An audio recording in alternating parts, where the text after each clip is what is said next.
Hello everyone, welcome back to Beyond the Stars 33. I am Tatiana. I'm here with some more astrology videos to break down spiritually, okay? We already learned about the seventh house. We be learning about the descending, okay, in astrology. The seventh house and the descendant is the same, okay? And it's also a cusp, okay? CUSP. So the seventh house is what you want in a relationship, okay? The descendant is what you don't want no more in a relationship, okay? So let's begin. The descendant goes down. In astrology, the descendant is the point opposite, keyword opposite the ascendant, which goes up, which is the rising sign, in a birth chart located at the cups, okay? Keyword cups of the seventh house. So they connected. It represents the qualities we seek in relationships and partners, often embodying traits we may lack or project onto others. The descendant can also be seen as your relationship rising sign, indicating the type of person you are attracted to. Understanding your descendant can provide insights into your love life and the dynamics of your relationship. Okay, the cups means it refers to the positional. See, when you changing things in your partnership, period, between two zodiac signs. It represents the twilight days. The twilight means night going down. It's going down when one sign is rising as the other sex, marking moments of change and new beginnings in your relationships, okay? Now you gotta know yourself. Specifically, a zodiac cups occurs when someone is born during the time the sun moves from one sign to another, indicating they may exhibit traits from both signs. This concept highlights the significance of being born on the cusp, as it can influence personality and characteristics. Okay, so let's begin.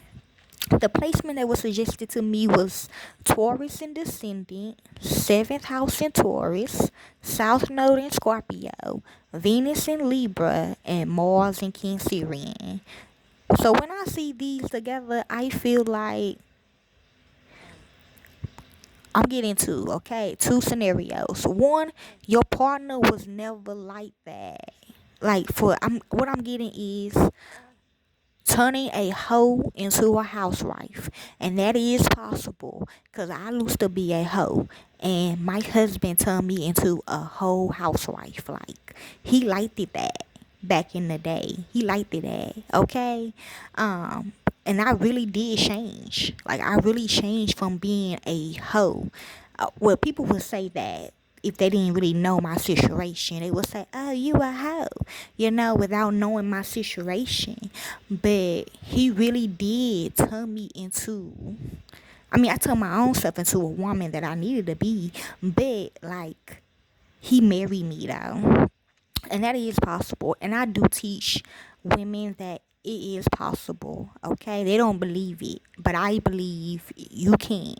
Okay, and it's a lot of women that done became housewives just from they past or whatever.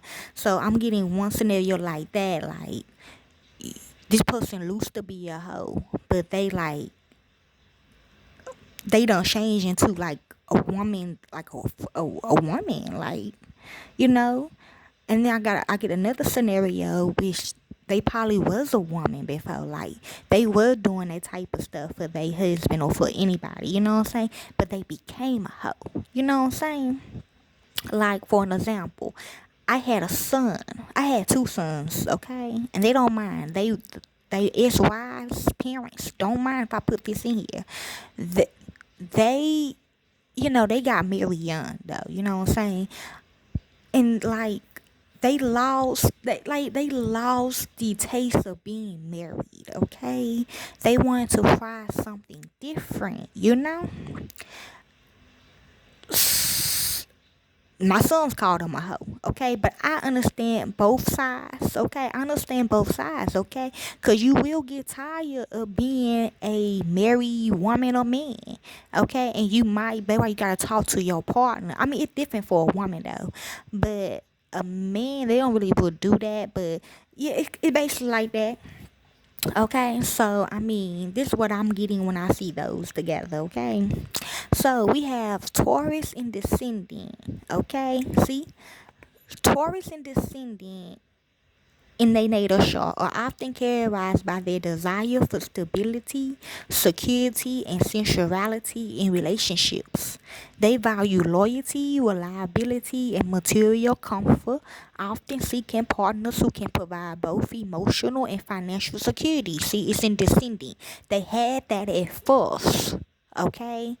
But they got tired of it. You know what I'm saying? No, me, I didn't get tired of being a hoe. Okay? I ain't gonna lie to you.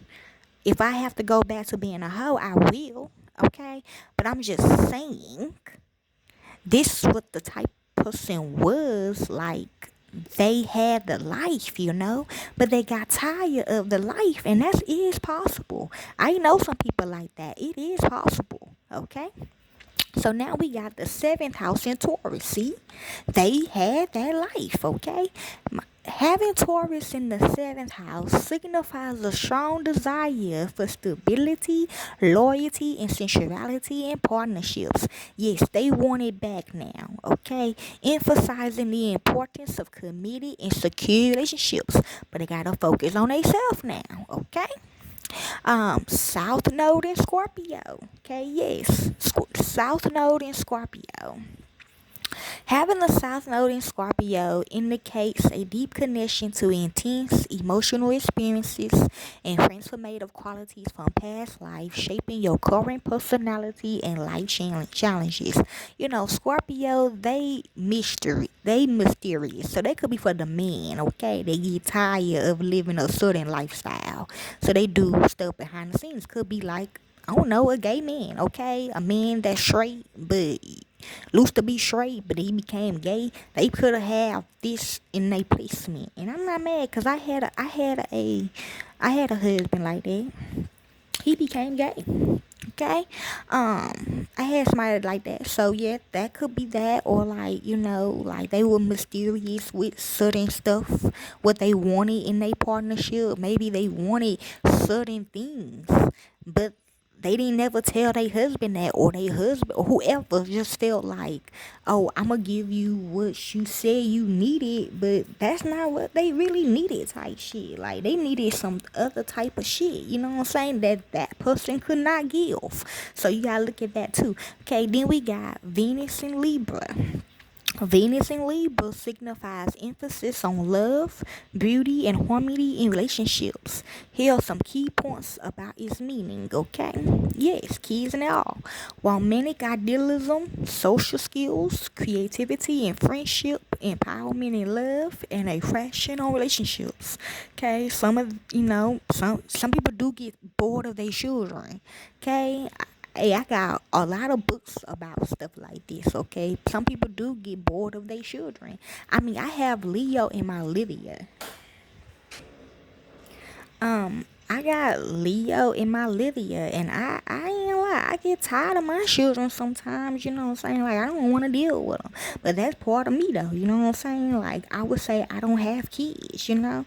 But with this situation, they probably lied and said they wanted kids, but they didn't want kids for real. They just want to do it. I know some people like that though. Some people just have kids just to be having kids. They don't really want kids. They just want some money. You know what I'm saying? But I'm not saying it what this person is, but this is kind of the energy. Okay, yes, but Libra got negative qualities to them too. Okay, and then we have Mars and Cancerian.